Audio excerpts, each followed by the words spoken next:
Para continuar ahora, después de haber expuesto el grave problema que representa la dislipidemia y la trombosis, expuesto el problema, necesitamos hacer propuestas para buscar cómo solucionar este problema. Y antes de señalar algunas de las propuestas, permítanme señalar aspectos relevantes. Uno de ellos es que, de acuerdo a la encuesta de ENSANUD del 2023, la prevalencia de hipercolesterolemia es del 30.4%. Debo de señalarles, para si no han tenido la oportunidad de leerlo, dentro de las enfermedades crónicas no transmisibles, es la más frecuente, la más prevalente, la hipercolesterolemia. Supera la prediabetes, la diabetes, la hipertensión, la enfermedad renal, etc. Este es el tamaño del problema. 30% de nuestra población, y como ya nos mencionaban antes, es posible que en otras latitudes, en otros países, pueda llegar a 39%. Y aún más delicado es que de ese 30% de mexicanos con problemas de hipercolesterolemia, menos de la mitad están recibiendo tratamiento. Cuando el tratamiento puede estar al alcance y generalmente puede resolverse con el tratamiento adecuado. El otro aspecto es que la hipercolesterolemia se asocia a enfermedad cardiovascular y ya vimos la gran cantidad de millones de personas que mueren por este problema cada año. En México, que ahora nos preocupa, de acuerdo a los datos que proporciona el INEGI, cada 2 minutos muere un mexicano por este problema.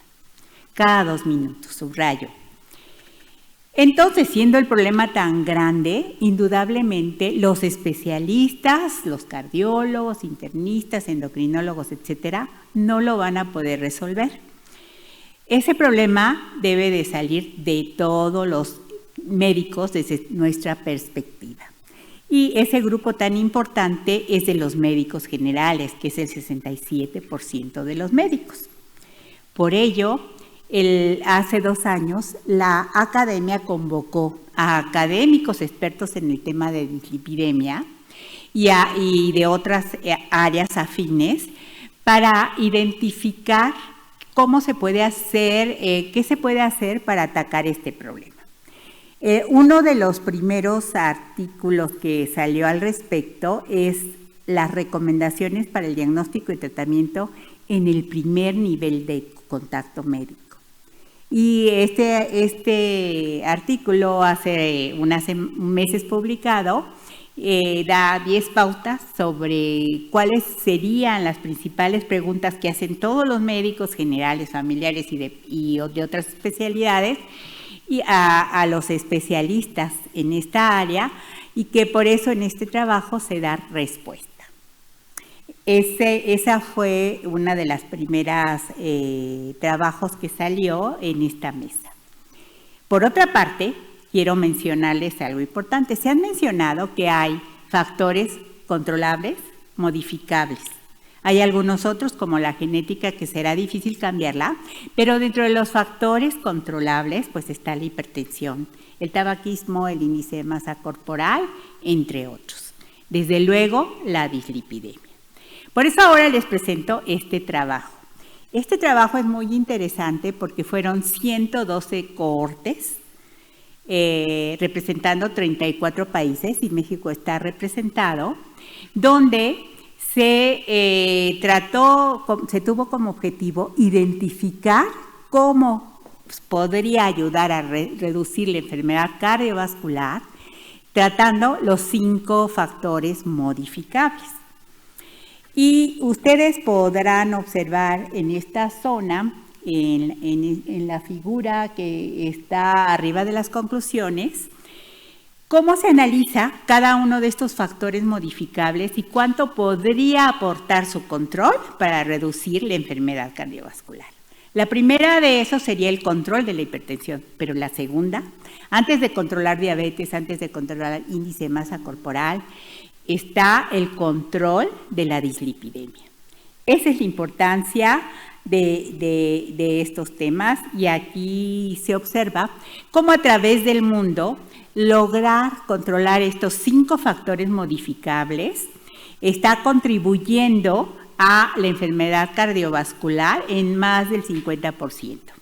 Y tratarlos puede reducir la mortalidad, tratar esos 5 aspectos hasta en el 20% de esta mortalidad.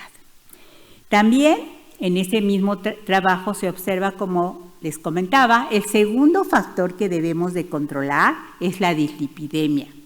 Después de la hipertensión, bueno, desde luego todos los debemos de controlar, ¿verdad? Pero me refiero a la relevancia. Eso lograría disminuir la mortalidad, de acuerdo a este gran estudio, de 17% en hombres y 15% en mujeres, solo mejorando el control de la dislipidemia.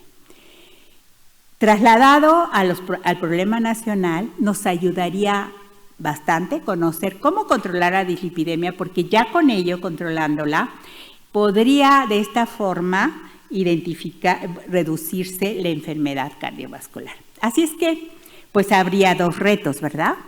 El primero de ellos es que se identificara tempranamente los factores de riesgo cardiovascular, dentro de ellos la dislipidemia, para iniciar su control de manera adecuada y en la forma más temprana. Ese diagnóstico temprano iría acompañado del tratamiento oportuno como segundo reto. La información a los médicos de primer contacto, por lo tanto, con guías y con pláticas, es relevante por lo anterior. Es cierto que en el consultorio y a cada paciente nosotros tenemos que, para tratar el problema de la enfermedad cardiovascular, considerar los 8 pasos esenciales. Dentro de esos 8 pasos esenciales, pues está el control de peso, la alimentación, la hipertensión y la dislipidemia, entre otros. Eso debemos de hacerlo en cada consultorio y en cada hospital de manera individual. Pero debemos de hacer todavía mucho más desde la perspectiva de este mismo grupo de expertos, donde se encuentran académicos, algunos aquí presentes, que se han enfocado como especialistas, cada uno desde su área. Están cardiólogos, internistas, endocrinólogos y médicos familiares, de cómo avanzar y qué propuestas hay. Así es que este grupo de 19 destacados médicos, en algunas mesas de trabajo, buscamos propuestas de solución. Estas propuestas de solución, algunas ya se iniciaron, otras el camino es muy largo, pero nos gustaría que ustedes, sobre todo ustedes los médicos en formación, los médicos jóvenes, lo consideraran. Este grupo de propuestas se dividió en 4 partes. La primera de ellas son qué propuestas tendríamos para lograr el acceso a la determinación del perfil de lípidos completo en los pacientes que se atienden en el primer contacto. Porque si bien los especialistas contamos con todos los recursos, en las unidades de medicina familiar, en los consultorios privados y fuera de esa área, no se cuenta con esos elementos. En esa primera área, es considerar, como se ha considerado ya por otros organismos internacionales, que debería de ser obligado que cualquier persona mayor de 20 años o antes, si tuviera algún factor de riesgo, por ejemplo, un niño con obesidad, fuera obligatorio la determinación de un perfil completo, donde se midiera no solamente el colesterol total, sino también se midieran sus fracciones y el colesterol no HDL. ¿Por qué subrayarlo? Porque desafortunadamente en muchas unidades de medicina familiar y en muchos consultorios, solamente cuando las condiciones son óptimas, entre comillas, se logra medir el colesterol y no se hacen otras mediciones. Por lo cual, en este grupo de expertos recomendaría que se midiera obligatoriamente al menos una vez después de los 20 años para identificar personas tempranamente que pudieran tener factores de riesgo. El otro punto es que si no en todos los lugares de primer contacto, como pueden ser las unidades de medicina familiar, se cuenta con el recurso para hacer mediciones de un perfil completo, tener la facilidad para que fueran derivadas las mediciones a un segundo nivel.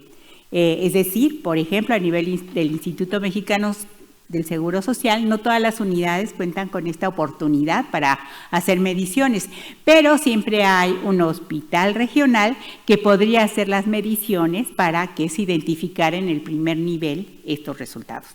Ya hay algunos avances en este aspecto. La otra propuesta es que no solo la atención a nivel institucional, sino la atención a nivel de los consultorios, que pueden ser de cadenas de laboratorios o de cadenas incluso de farmacias, también se buscaran coaliciones para que se pudieran hacer. Y en eso me da mucho gusto comentarles que el doctor Chávez ha empezado a caminar por esa vía para intentar lograr, y también la doctora Edith. Esperamos pronto ver algunas de estas respuestas. Y el otro aspecto es ya pues hacer mediciones, tener la oportunidad de hacer mediciones específicas como la ApoB, que podrían beneficiar, y también que las mediciones secas, que llamamos secas, o mediciones de colesterol capilar, no se les diera más que un valor relativo. Esa sería la primera propuesta. La segunda área de propuesta sería cuáles son estas acciones para mejorar la educación en el área de lípidos de los cursos universitarios de medicina, nutrición y otras áreas. ¿Por qué remarcar esto? Aquí hay algunos alumnos y sabrán que un curso idealmente de cardio o de endocrinología cuenta apenas con 1 o 2 horas para hablar de dislipidemia, habiendo presentado el gran impacto que es conocer la dislipidemia y tratar la dislipidemia. Se deben de hacer más esfuerzos. Sabemos que actualmente todos los programas universitarios están cargados de tema, pero este es un tema del cual ya dimos 2 puntos. 30% de la población, y controlarlo podría reducir 15% de la mortalidad. Claro que ese es en un terreno ideal. Así es que la propuesta sería eso, establecer con las escuelas de medicina y las universidades para que se tuviera la oportunidad de ampliar el tiempo que se utiliza en el estudio de los problemas más importantes, dentro de ellos el problema de la dislipidemia. También se solicitaría talleres de riesgo, les remarco, es un terreno ideal, de riesgo cardiovascular, para que desde las personas que inician su formación académica en medicina se enfrentaran a cómo se evalúa el riesgo y supieran cuáles son las alternativas de tratamiento. Sabemos que todo hay que controlarlo, los 8 pasos, pero en el control de la dislipidemia, conocer el médico es relevante. El tercer grupo es una acción, que son las propuestas para difusión del conocimiento de las dislipidemias entre los médicos de primer contacto. Por lo tanto, pediríamos a las sociedades que aparentemente no tuvieran relación con el problema de la dislipidemia, pero ya vimos que es un problema de todos. Por ejemplo, los ginecólogos. Los ginecólogos aparentemente pudiera uno decir que están en otro tema, pero no. Las mujeres también fallecen por enfermedad cardiovascular. Entonces, solicitar a las distintas sociedades y grupos para que se amplíe esta información, conocimiento.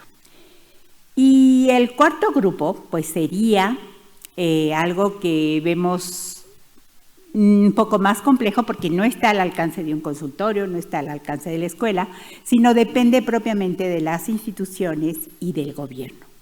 Y aquí nuestra lista es muy grande, porque son propuestas que tendrían por objeto derivar en la mejoría de la atención del paciente con dislipidemia y en las personas que están en primer contacto. Las propuestas, pues son, como les decía, mucho. Gran parte podría ser iniciar grandes campañas por los medios de comunicación diferentes para que se entendiera el problema del colesterol. Por ejemplo, les comentaba que en la encuesta nacional de salud se observó que 47% de los mexicanos solamente están tratados, solamente toman estatinas o algún medicamento, y el otro porcentaje, que es más del 50%, pues no le da valor al tratamiento.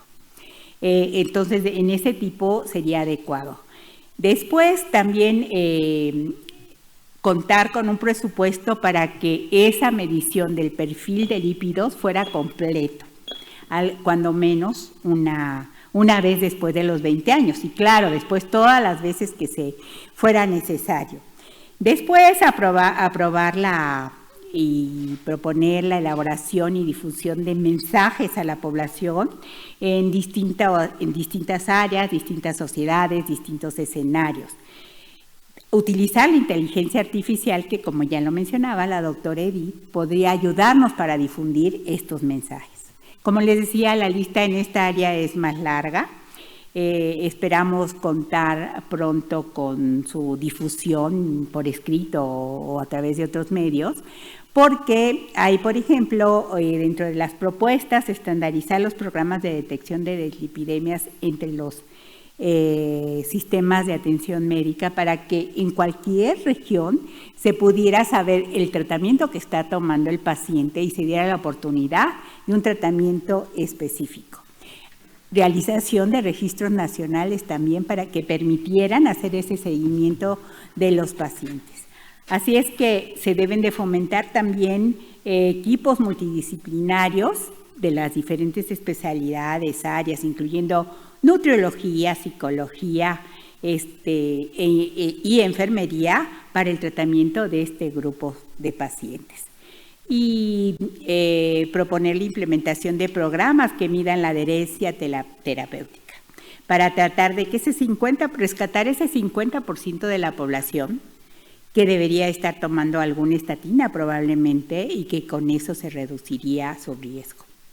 Estas son algunas de las propuestas que tenemos con esa finalidad de tener la cadena.